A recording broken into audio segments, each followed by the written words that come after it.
This is the first ever offbeat. Today's topic is journeys into dance. I'm here with Charlene. Hello. So, the reason I chose this topic for you is because I was like, I should actually, while I'm here, the reason that this isn't on TikTok is because I was going to do this on TikTok and I didn't get my age verification done in time. And then they've just said I look under 18. I'm 19, so that's why it's on here. So I will be probably moving this over to TikTok, so maybe follow me on there. But anyways, I'm here with Charlene today, and we're going to be talking about journeys into dance. So I chose this for you because, I remember we spoke about this a while ago, and you were saying I don't know, yours was very interesting. Mine was a very typical version of a dancer going into what they do. So can you share your story for us, please? Story? Don't you want to go first? I can go first. Yours is more like the traditional way of how you would get into dance. Okay, well, I started dancing when I was 4. Yeah. And I think it was tiny people ballet. and I think I got into it because my sister did it originally before me. Okay. And then I started doing more street styles and acrobatics, and that became more serious at quite a young age for me. I stopped playing an instrument and stopped doing athletics, so I could really focus just on my dance. And then when I was 15, I joined the non-school contemporary dance CAT scheme. At 16, I joined Nottingham Musical Theatre Associates and Kappa College full time. And then when I graduated all of them, I moved to London and joined Trinity Larvin. Since being here, I've joined a professional dance company called Mabarete by Irene Miguel. I'm in Wolfpack Dance Collective with you, competing in hip hop and street styles. And then I've also going to be competing this year in a few salsa competitions, Salsa Nana, and at some point I think it's next year the Salsa World Cup representing UK. That's cool. So that's my story pretty much. Okay, well that's a lot. I don't think I can do the same. Because I've never had anyone in my family go down the route of dance at all, ever. So you at least had a sister that you can look up to and be like, oh, she did. Oh, only when she was tiny, when she was Okay, but at least you have someone in your family, right? Yeah. I don't have anyone in my family go to dance, or at least put me encourage me to do dance and pursue it as a career. So it was kind of more of a thing. If you enjoy it, just do it. But make sure you have a stable job. So obviously a typical Asian parent would telling me be a doctor, scientist or something, right? So growing up, I was always wanting to be, when you're a kid and you're always I want to do I don't know, astronaut, I want to be a police officer. I was I want to be a scientist or something, but at the same time I always had this side where I wanted to do something creative, but I was always raised up to think that being creative wouldn't make money or would do anything, right? Okay. So my parents put me through they made me do everything. They made me do karate, they made me do basketball, volleyball, everything. And none of it was I ever thinking about it all the time. When you have something and you just can't stop thinking about it, right? Yeah. All of those I hated it. I enjoyed it sometimes, but it was it wasn't it. Until I remember I went to my first dance class. Kind of Pineapple Studios type thing. Yeah. But it was more on a budget, low budget. So it was in an underground studio. I don't know. It was very low key. It was on the street where houses were, and then you couldn't find it unless if you turn to the right, and then you would see a hidden sports center. Okay. It's those type of things, right? Yeah. So kind of where we do Wolfpack, but instead it's more low key than that. Okay. Yeah. And I was 12, and I was thinking, because I always did TikTok dances, so I was I'm gonna eat this up. No, I did not. I was so humbled, and I was I pulled up, and I was this is serious. Everyone was everyone knew what they were doing apart from me. Everyone was going left, I went right. Everyone was going forward, I went backwards. So I was humbled, right? But something about it, even though I was so bad at it, I was I couldn't stop thinking about it.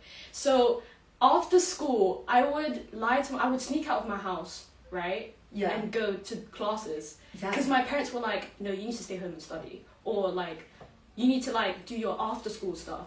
Yeah. So I would lie, because I used to do drama as well, right? And we would have after school rehearsals. So I would lie to my parents and be like, okay, I still have rehearsals at school, blah, blah, blah. They're like, okay. Yeah. But I actually snuck off and went to dance. And then from then on, I think it was like A-levels, right? And I couldn't pick, like, I did like, okay, my GCSEs, like, it wasn't the best, but I basically couldn't do like sciences, what my parents wanted me to do. Yeah. And so I was like, the only options I had were like criminology, drama, BTech business, health and social care. Yeah. I was like, I don't know what I want to do, so I did performing arts and criminology, right? I don't know, that doesn't like correlate, but I just did it, right? And as time went by, I still didn't know what I wanted to do, by the way. Like, I was like, I just threw myself down the hole. I was just doing everything, and I think in drama, we had to do like a mini audition. So we had to do a dance, a monologue, and a song. And when I showed like the dance, right, I did more like commercial. Everyone was doing like lyrical content. I pulled up in some like commercial. I did a Demi Lovato song. It was like, oh my lady did it. And everyone was like what the heck? Because in year 10 and 11 when I did drama, right, they were all. I always skipped. Skipped. I never put like any effort because I thought it was gonna be chill, right? Yeah. That's the only reason why I did drama. I thought it was gonna be chill, but I actually ended up liking it. Yeah. So throughout, right, they were like, okay, we want to take this sort of dance you have, but like combine it with contempt and lyrical. And I was like, okay. And then as time went by, like I was actually enjoying it, but I still couldn't see myself like making a living out of it because even my parents were still like, how you gonna like make a living out? Like most of the time they get, they do all of this, but then they end up being like a waiter or a waitress in the end. I'm like, okay. When it came to auditions and stuff, right, and like applying for UCAS, I genuinely didn't know any like drama schools at all. Like I didn't know what a drama school was. I didn't know what conservatoire, because I had like people training for this stuff like since they were kids, or like sit for like a long time, and I only just found out what they were, right? So I was hearing about like these weird names at first, like Erdang, what's Erdang, Royal School, like Royal Central, what's all like Wilkes, Birds College. I was like, what are these goofy names? Why am I gonna go here? And it was like, as well as Trinity, right? So then my parents were like, okay, you know what, you do you, but make sure like you can make a living out of it. I was like, okay, like whatever. So I went to my my teachers, because they know me best. Yeah. Because I don't know what I was capable of, but they watched me every single day, like do rehearsals, all of this, act, dance, singing, right? So they knew that dance was my strength. Yeah. And that, so I applied to like 7 different schools. Well, I didn't apply, my teachers applied. They threw me around. They said, okay, write your personal statement and then we'll like put you to the schools. I was like, okay. So I just like did like the personal statement. Okay, cool. They put me to like good schools, and I'm like, I've never trained for any of this. They did Birds, Wilkes, Erdang, they did Trinity, and then for acting was Rose Bruford. Rose Bruford. Yeah. What's it? The Plays. And at the time, I actually didn't know. Like, I was like, alright, these are like chill unis or whatever. Like, I'll just go for it. No, I didn't know there were actual drama schools, conservatoires, right? So, my first audition was on tape, and like, I got through the first round for Rose Bruford.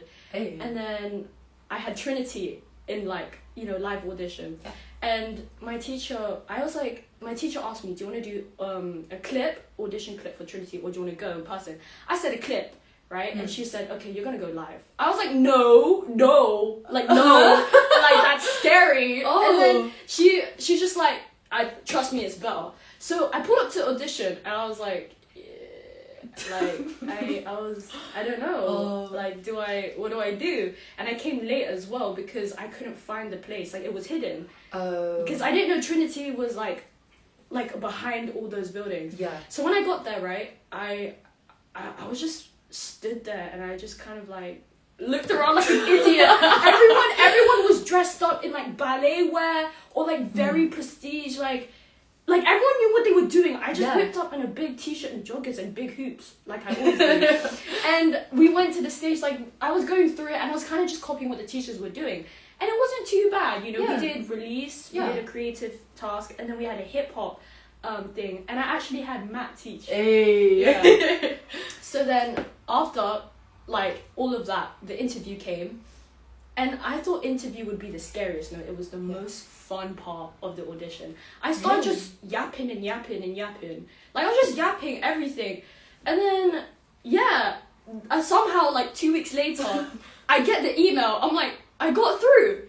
What does that mean? Like, what do I need to do? Yeah. So then I went to my teachers, like, a week later. And I like, literally just came up to them. And I was like, so I got into Trinity. And then they were like, what? And they started celebrating, like, they were, like, telling all the kids, like, oh my god, she got into Trinity, everyone was clapping for me. And I was like, so what do I do now? And then they were like, cancel all your auditions, you're going there. And I was like, okay. So yeah, now I'm here. Yeah. That's it. Like, I've never had professional training like she has. I've never really, like, I did do, like, a program slightly like Wolfpack, but only for a month, though. Okay. Yeah, so I don't know, but I you're here. Yeah, I'm here. I don't know how I got here, but I'm so here. You've done well. Yeah. So, but all I knew was that after all of that, my teacher was like, "Yeah, you have some talent if you were able to get there with not that much experience." Yeah. So yeah. So now I'm here. This is really great. Something that I was speaking to like my choreographer about this, and I found this really interesting. Yeah. Is I have this little like, I don't know, belief thing. I don't know what to call it. I feel like dance, realistically dance, there's always this argument as, is it a sport, is it an art? I think it is, exactly, it is where both comes together. Yeah. But the thing is, when people first start dancing, I feel like you either come from a fitness perspective or an artistic perspective, and you come into dance and you develop the other through your practice. And it's a bit of a theory, because like some people would be like, actually no, I wouldn't say either. But, for example, for me, I came from, like, a very athletic background. And when I first started dance, it was very much like, I don't know, it was, how many pirouettes can you do flip? Like, all this thing. Whereas some people are very artistic with it. They see, like, oh, what's that shape? I really like how that flows into this. And I was speaking to my choreographer, and she said she was very, like, she's always been very artistic, creative. And I was saying, when I first started dancing, I wasn't necessarily. But I developed that skill through my practice. Yeah. Would you say, like, you came from more, like, an artistic or, like, fitness side? I actually don't know. I've never been asked that question before. It's a strange one. Well, I think growing up from what my parents put me through was more athletic. Yeah. And especially at school, I was very much, like, physical. Like, I loved PE. I took competitions so serious. But until A-levels, when I did drama, that was more artistic. It was never about how many like pirouettes you can do, or like the flips you can do, or like if you can even do a cartwheel. It was more about what was the vision you can get out of it, even if it was so simple, or even how like intricate where, like, you know. So I actually don't know. I feel like it's just a pure mix now. Yeah. Because I feel as a dancer you train as an athlete, but you express your ways in an artistic way. Yeah. So it's like you have to have a good mix, to be honest. Yeah. It really is where they like both come together. Yeah. Because I'd say like what you've just said, it makes it sound like maybe the fitness aspect was more like forcing you from a young age, but the artistic one was more like your passion, and then you like came into dance and understood the fitness. I think that's why dance was my passion, though. Yeah. It was a mix of both. Yeah. Yeah. But yeah, that's just like a little like, I don't know, it's just a thing that has really stuck with me for years, and I've always been like, I feel like you either come from fitness or artistic. That's a good question. I don't know. I've had that question forever. I know. It's a bit of a strange one. What else is there? Talking about journeys into dance. I'm trying to think for questions for you. Oh. I feel, because we came from so different, because mine was kind of like, it was more of a calling rather than me being pushed into it and like just get every day, you know. It was kind of like, I liked it and like I couldn't stop thinking about it, so I went for it. But with you kind of had like this training, this thing. How did you like keep on going from such a young age till now? Like, how? Like, I don't know how to explain it. But I get what you mean. did you ever like want to like give up dance and go through a different pathway, or was it always your thing? I don't know. Dance was always like my thing. I think it's like it's very hard to not get burnout in terms of how much I was doing, and I'd be lying if I said I didn't. But I think I learned my lesson from that. I actually had a knee injury for 2 years. Tell me that one. Yeah. That was a scary one. And it was really not good. It healed like over the summer, right before I kind of moved to London.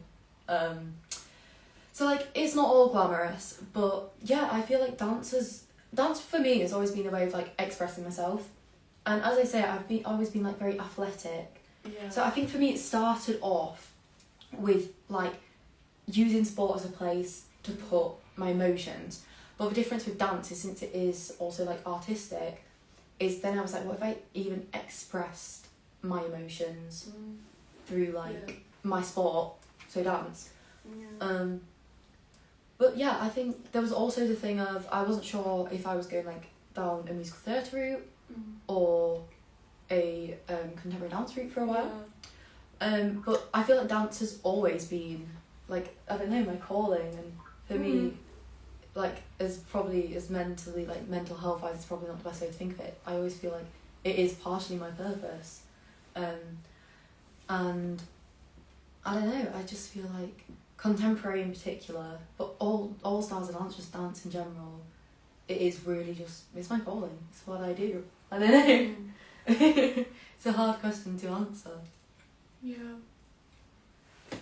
What I find really interesting about like your kind of story coming into dance is the kind of like cultural and ethnicity aspect of like you saying like my parents expected this of me, so on and so forth. Like it was there because I remember you saying you were like going to dance classes without their knowledge. How are you firstly funding that? Firstly, how are you affording that? Oh my god. No, literally the stuff that I had to do for dance, like even till now, like the stuff that I have to do for dance just so I can chase my dream, right? So every week my parents would give me £20 to last on, right? Yeah. For like to eat and travel, and that is not enough. Like for TFL and for like food. But that was their way in teaching me how to survive, like in like the future. So if I can't afford lunch, then I would get packed lunch. If I can't afford the bus or train, then I walk it, you know. Yeah. So they, you know, it's not. I wouldn't say it's not abuse. No, I never ever saw it that way. It was like obviously like tough love. Yeah, it was tough love, you know, just to teach me. Because even now, like it's helps me now. Because you know, as a student, I no longer live with them. Like it's harder. Like I practically live on my own. So it's taught me how to save money. So it's a good thing. But back then, right, I would use that money to go to classes. Oh. Yeah. So I would, if I knew I was gonna go to a class, I would make sure to get food from home and walk, just so I can afford classes. Wow. And back then, it was only £7 for a class. How long was the walk? So it was like, how long? It takes me like an hour to get to school as well. Okay. So I would, cause it was a kid's Oyster card, innit? So it was way cheaper, but there were times where I don't know. I actually don't know how I did it. Sometimes I would like scrape out coins out of my wallet or like change and like put that for my Oyster card. It was kind of like that, but I would walk like halfway home sometimes, or like I would walk to like dance class. It would take like half an hour to walk, just to go to dance. Like it was crazy. And even till now, I feel someone said to me, no, actually, like amount of people like say to me, when I walk into the room and when they see me dance, they think I've done professional training or they think I've done some sort of training. I'm like, no, I only went to like Pineapple Dance Studio and that's it. Like, you know, it's so crazy, but it makes me so happy, you know, and it's like, I can only go up from here because now imagine what I could do now with the professional training that I have. Yeah. I had another question for you. Did your parents like ever find out you were doing of course this? they did. When? How did that happen? I told them. You told them? I told them because at some point they were like, why do you want to go into this, you know, like, why? Okay. Like, I understand you enjoy it, but are you sure this is stable? Like, are you sure you can make a living out of this, you know? Even I was thinking that, even till like recently, you know, when I was talking to Matt. Yeah. Even you asked me as yeah, well. yeah, even like, oh, asking you, get like, I'm money? asking everyone, because I've always come from that background where, like, creative doesn't get you anywhere, you know, you have to have a stable job where you earn, like, specific amount, and, you know, you can make, you know, like, it's all about taking care about yourself and your family and having a house in the end. Okay. That's what it's all about. Of course, that's still my goal, but I want to do it in my way where I enjoy what I do. Because realistically, are you going to enjoy being a nurse every day? No. Like, well, you won't. I know some people. I'm sorry to all the nurses out there.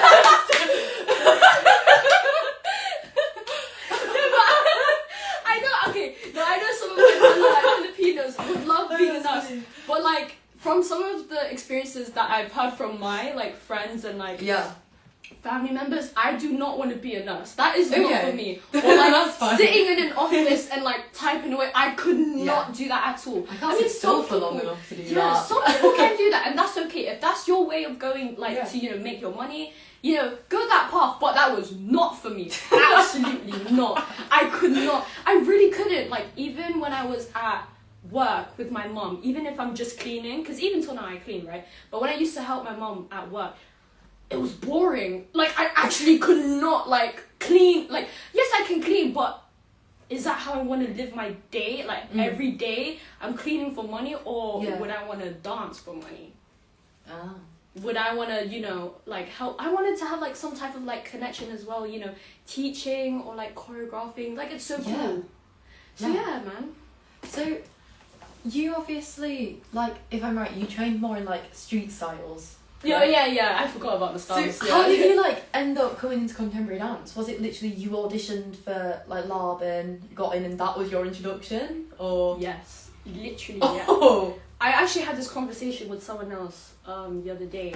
Because I always went to hip-hop classes, a little bit of commercial, like, mostly foundation hip-hop classes and stuff like that, right? Yeah. So, yeah, my teacher, I literally just went to my teacher and said, well, where do I go? What do I do? And they said, okay, like, just go here and do this. And yeah, I've never done contempt before. I've never done, like, contempt release, ballet as well. Never, ever. So, yeah, literally. Yeah. Someone asked me that. They were literally like, why'd you pick contempt if you've never done contempt? I don't know. But I felt it opens, like, more pathways. Yeah. You know? Like versatility kind of vibes. Yeah, and it helps with, like, being versatile, a versatile dancer. And I didn't know we also got to do hip hop at Trinity. So that was a bonus. That's why when I found out we were going to do hip hop, I was like, that is great. If I'm right, that's something they only introduced in, like, the last few years. Like, I've spoke to people who used to be, like, at Laban, and they said they were in, like, the before hip-hop days. Damn. Yeah. Thank God. Because I think I would have dreaded it if there wasn't a bit of hip-hop. Yeah. But, yeah. As well as, ballet, That's a different topic, but yeah. Would you say, like, your street styles, like, come into your contemporary dance a lot? Like, do you, like, I don't know, like, for example, popping, like, do you do, like, a little contemporary way and then, like, a pop? I think, we had this question as well in, our research methods, what is contempt, right? Yes. And from what my experience, my contempt is literally all the experiences that I've had in the past all into one. I feel like contempt is your style of dance. Does that make sense? Yeah, so I feel a lot of my contempt thing is like waving, and the way I've noticed that in your movement. The way I picked up contempt was actually watching people in the class. Like, I remember when I first came, I would watch people, like, do stuff, and I would be like, so also my contempt moves are a mix of everyone in the class as well, and what I've done in ballet as well, because that's like I've also started to pick up some stuff. Yeah. So literally, I guess I'm a copycat because I just copy everyone and then my own experience, and then that's just my contempt dance. Yeah, I mean, I think contemporary dance, like, you were kind of saying, like, it is kind of what you make it, is what it is to you. And I think there's so many, like, different types of, like, choreographers, dancers, companies, and I feel like they really show that. I mean, for example, like, Wayne McGregor's company is very, like, neoclassical, your ballet and your contemporary, but then look at Boy Blue, like, hip-hop and contemporary. I think contemporary is, like, it's definitely more of an umbrella term, like, it has so many different kind of techniques and genres under it that can all, like, come together, fuse in, like, different ways to create something that's your kind of art and art to you and choreographers you work with and so on. Yeah. So I think... Is that it? I think that is it. I think that is the end of our first ever Offbeat. I don't know if this will move to TikTok or not. So, like, I might put a story on and people can kind of let me know. But yeah, thank you so much, Charlene. Of course. I'm in for more episodes. Yes, do more. Absolutely. Thank you so much, everyone, for joining, and see you later. Bye.